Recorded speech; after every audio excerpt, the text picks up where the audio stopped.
अस्सलाम वालेकुम। तो मेरा बेटा हमें बात करनी है आज कि कल के प्रीवियस टॉपिक में हम ये डिस्कस कर चुके थे कि जब भी एक डाइलेक्ट्रिक मीडियम प्लेस किया जाता है between the two plates of capacitor, उसकी कैपेसिटेंस इंक्रीज कर जाती है। हमें इस रीज़न को फाइंड आउट करना है कि कैपेसिटेंस इंक्रीज क्यों कर जाती है। हमारे पास आज का टॉपिक इलेक्ट्रोस्टैटिक्स का है, electric polarization of dielectrics.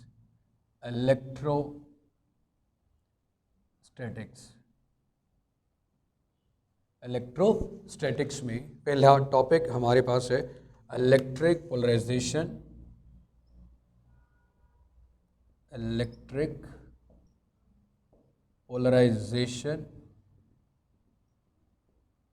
Of dielectrics. Electric polarization of dielectrics. अब इस कॉन्सेप्ट को ज़रा ध्यान से सुनिएगा कि इलेक्ट्रिक पोलराइजेशन का मतलब क्या और इस होने से कैपेसिटेंस में फ़र्क क्यों पड़ता है। क्योंकि कल हम लोगों ने ये बात पढ़ी कि किसी मीडियम की मौजूदगी में कैपेसिटेंस इंक्रीज करती है। कैसे इंक्रीज करती है हमने बोला, A epsilon not epsilon R divided by D. ये फैक्टर जब इंक्रीज करेगा capacitance in the presence of medium increase करेगी। अब मेरी जान, सबसे पहले तो हमें डिफाइन करना है what is dipole. What is dipole. उसके बाद मैं बताता हूं कि डाइपोल का मतलब यहां पे क्या था, हम क्यों पढ़ रहे हैं। Two equal and opposite charges, दो एक जैसे और ऑपोजिट चार्जेस जिनका मैग्नीट्यूड तो सेम है लेकिन नेचर क्या आ रही है मेरा बेटा, डिफरेंट। एक पॉजिटिव है और दूसरा आपके पास क्या है, negative. Separated by a small distance make a dipole. Two equal and opposite charges, two equal and opposite charges separated by a distance d, separated by a distance, small distance लिख लें। two equal and opposite charges separated by a small distance form a dipole, एक dipole बनाते हैं। मेरे बेटे उसको लिखते हैं कि डाइपोल कैसे बनता है। एक तरफ हमारे पास पॉजिटिव चार्ज है और दूसरी तरफ हमारे पास नेगेटिव चार्ज है। Two equal and opposite charges. अब मेरे बेटे ये आपके पास प्लस पॉजिटिव है और ये नेगेटिव है, दो इक्वल जिनका मैग्नीट्यूड सेम है चार्ज का, लेकिन डिस्टेंस बहुत कम रखा गया है। इसे नाम देते हैं, इसने क्या बना दिया आपके पास, डाइपोल। ये मैंने थोड़ा सा आपको शो करवाने के लिए थोड़ा ज़्यादा रखा है, लेकिन ये डिस्टेंस बहुत कम होता है। Dipole.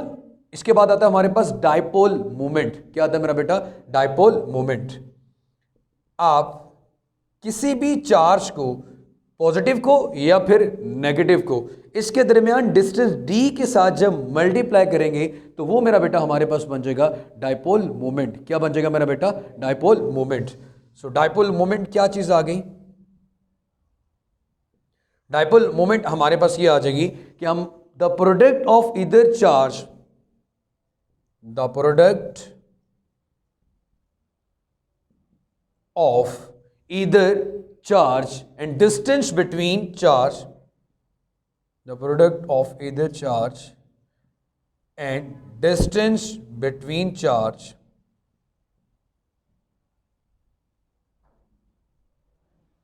and distance between charge is called dipole moment, is called dipole moment, is called dipole moment। अब मेरी जान, मैं यहां पे डाइपोल मोमेंट की डेफिनेशन लिखूं या लिखूं P is equal to Q D. दो इक्वल और ऑपोजिट चार्जेस को जब छोटे से डिस्टेंस के साथ सेपरेट किया गया तो वो मेरा बेटा हमारे पास बन गया डाइपोल। और अगर आप इस डिस्टेंस को किसी भी चार्ज के साथ, चाहे पॉजिटिव के साथ या फिर नेगेटिव के साथ, आप मल्टीप्लाई कर दें तो वो मेरा बेटा आपके पास बन जाएगा डाइपोल मोमेंट। एक्चुअली हमें यहां पे इसका मतलब ये समझना है कि ये डाइपोल मोमेंट हमने क्यों पढ़े या पोल्स कैसे बनते हैं उसकी बात करनी है। मेरे बेटे सबसे पहले हम डाइलेक्ट्रिक, कोई भी डाइलेक्ट्रिक मीडियम की बात करूं, जैसे कोई भी इंसुलेटर है, डेफिनेटली वो आपके पास एटम से मिलकर बना होगा। और एटम्स किससे मिलकर बने होते हैं हमारे पास? इलेक्ट्रॉन, प्रोटॉन्स और न्यूट्रॉन्स के साथ। मेरे बच्चे, मैं ये कह सकता हूं कि जब आपके पास डाइलेक्ट्रिक की सराउंडिंग में किसी किस्म का कोई फील्ड मौजूद नहीं, एक ऐसे इंसुलेटर पड़ा हुआ है, dielectric in the absence of electric field, dielectric in the absence of electric field. होता क्या मेरा बेटा, जरा गौर कीजिएगा, आपके पास इसके पॉजिटिव और नेगेटिव चार्जेस के जो सेंटर्स हैं वो एक दूसरे के साथ इस तरह कोइंसाइड करते हैं, मतलब न्यूट्रल होते हैं, किसी किस्म का कोई फर्क उनको नहीं पड़ता। इलेक्ट्रिकली ये क्या होते हैं? न्यूट्रल होते हैं। इलेक्ट्रिकली क्या होता है मेरा बेटा? न्यूट्रल, क्योंकि इनके सेंटर्स भी एक दूसरे के साथ कोइंसाइड कर रहे होते हैं, पॉजिटिव भी है नेगेटिव भी है, लेकिन इलेक्ट्रिकली फिलहाल क्या मेरा बेटा? ये न्यूट्रल है, क्योंकि इनके सेंटर्स एक दूसरे के साथ कोइंसाइड कर रहे हैं। ये पूरा आप फिलअप कर दें अमीरजान। अब मेरे बच्चे, अगर आप एक्सटर्नल फील्ड अप्लाई करते हो, अब बिहेवियर ये देखना चाहते हैं कि जब हम फील्ड अप्लाई करते हैं तो ऐसा क्या होता है कि कैपेसिटेंस इंक्रीज कर जाती है। Dielectric in the presence of electric field, dielectric in the presence of electric field. अब मेरे बच्चे, अगर आप जरा थोड़ा सा गौर फरमाएं तो हमारे पास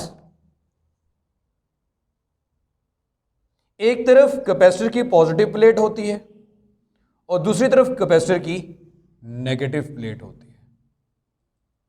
ऐसे होता है मेरा बेटा। हम अगर इसके दरमियान में कोई चीज स्पेस है तो हम कहते हैं कि वैक्यूम की मौजूदगी में हमने कैपेसिटेंस निकाली। अगर मैं डाइलेक्ट्रिक रखता हूं ये वाला, अब फर्क क्या पड़ेगा, जरा गौर कीजिएगा।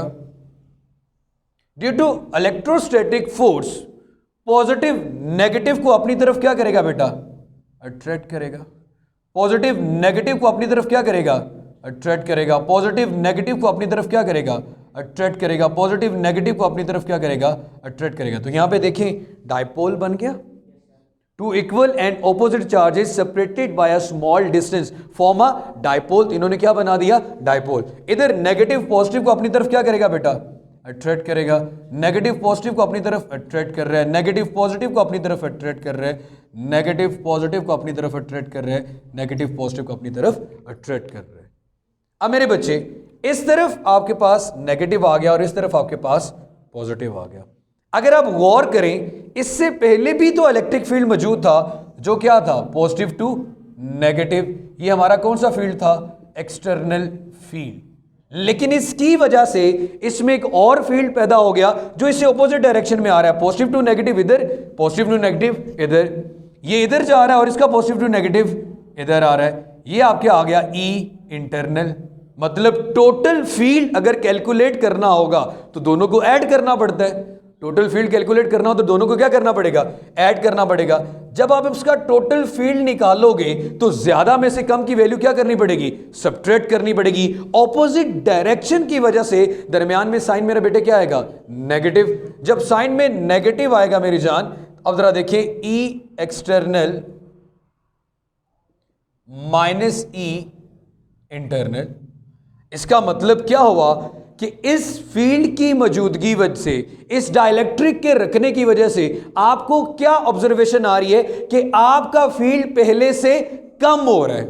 आपका फील्ड पहले से कम हो रहा है। तो मेरे बेटे, अगर आपका फील्ड पहले से कम हो रहा है तो हमने फॉर्मूला ये पढ़ा था, E is equal to sigma over epsilon not. अगर फील्ड कम होगा तो चार्ज डेंसिटी भी कम हो जाएगी। फील्ड कम होगा तो चार्ज डेंसिटी भी कम हो जाएगी। और अगर चार्ज डेंसिटी कम होती है तो मेरे बेटे, आप लोगों को पता है कि अगर हम ये वाला फॉर्मूला यूज करें कैपेसिटेंस का, ए एप्सिलॉन नॉट ओवर डी या Q ओवर V, जब चार्ज डेंसिटी कम होगी तो चार्ज भी कम हो गया बेटे। जब चार्ज कम हुआ तो आपके पास इनडायरेक्टली कैपेसिटेंस क्या होगी मेरा बेटा? सॉरी, चार्ज डेंसिटी कम हो रही है ना मेरा बेटा। तो जब चार्ज इलेक्ट्रिक फील्ड के कम होने से आपकी चार्ज डेंसिटी क्या हो रही है मेरा बेटा, कम हो रही है। जब चार्ज डेंसिटी कम हो रही है तो हमने एक और फार्मूला पढ़ा था ई का, अब जरा देखना, ई किसके को लाता था, वी ओवर डी के। ई किसके को ला रहा था, वी ओवर डी के। तो वी क्या हो जाएगा, कम, क्योंकि ई क्या हो रहा है, कम। अब कैपेसिटेंस के मेन फॉर्मूले की तरफ आए, वो क्या कहता है, क्यू ओवर वी। जब वी कम होगा तो कैपेसिटेंस क्या कर जाएगी, इंक्रीज कर जाएगी।